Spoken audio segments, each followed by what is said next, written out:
मैं कहता हूं कि गांधी जी के हत्यारे के बारे में जब भी बात होती है तो ये देश अपोलोजिस्टिक क्यों हो जाता है?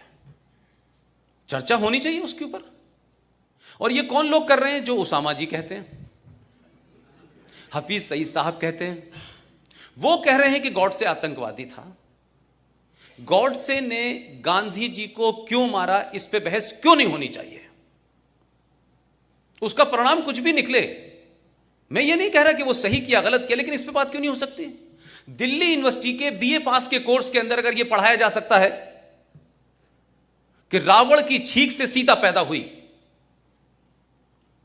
यह कोर्स में पढ़ाया जाता है दिल्ली यूनिवर्सिटी के, इस पे चर्चा हो जाने पे किसी को तकलीफ नहीं होती, इसको कहने से कोई नहीं डरता। लेकिन गांधी जी के बारे में गॉडसे ने क्यों मारा?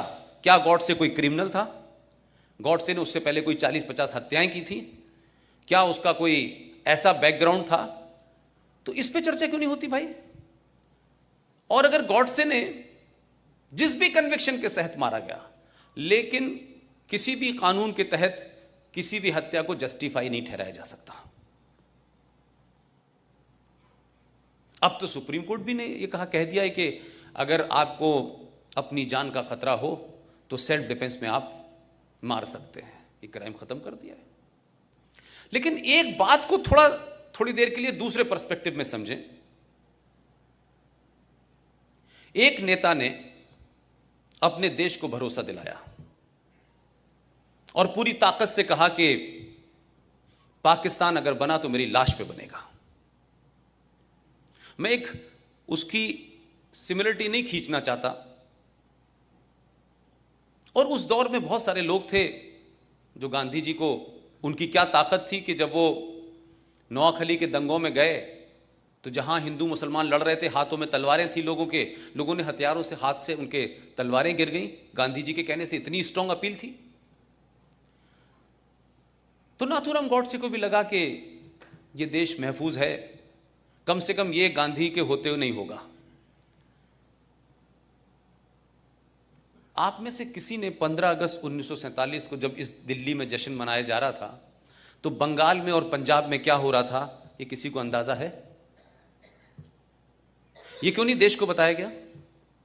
और हिंदुस्तान के कौन से डॉक्यूमेंट में लिखा है कि 15 अगस्त 1947 को भारत आजाद हुआ था? कोई डॉक्यूमेंट नहीं है सरकार के पास।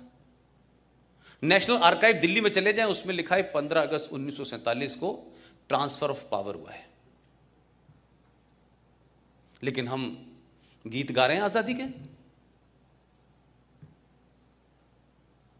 लिहाजा गांधी जी ने जो भरोसा देश को दिया, कोई तस्वीर ऐसी याद है हिंदुस्तान के किसी छोटे बड़े अखबार में कि जिस दिन 15 अगस्त को झंडा फहराया जा रहा था तो गांधी क्या कर रहे थे? गांधी थे कहां बैठे हुए थे? कोई प्रतिक्रिया है उनकी?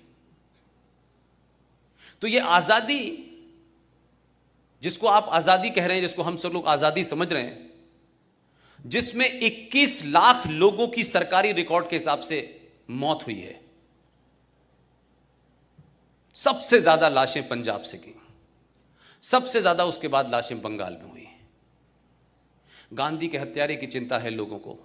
21 लाख लोगों का मर्डर हुआ, 21 लाख लोग मारे गए, उनका जिम्मेदार कौन है? उसकी भी कोई जिम्मेदारी लेगा कि नहीं लेगा? वो किसके खाते में जाएंगी भाई? और क्या इस देशवासियों से पूछा था आपने कि हम एक लाइन खींच देंगे पंजाब से और एक लाइन खींच देंगे बंगाल में और ये मुल्क को हम बांट देंगे? ये किसने तय किया था? कौन कॉन्स्पिरेटर थे? क्या गांधी जी को नहीं पता? क्या गांधी जी की सहमति से नहीं हो रहा था? कि गांधी जी को नहीं पता था कि कौन कौन लोग इसमें शामिल हैं? तो गांधी जी की क्या प्रतिक्रिया थी भाई? अंबेडकर से उनका किसी बात पे विवाद हो गया तो अंबेडकर जी के पास पहुंचे और कहा कि मैं आपकी बात से सहमत नहीं हूं, और धरने पे बैठ गए।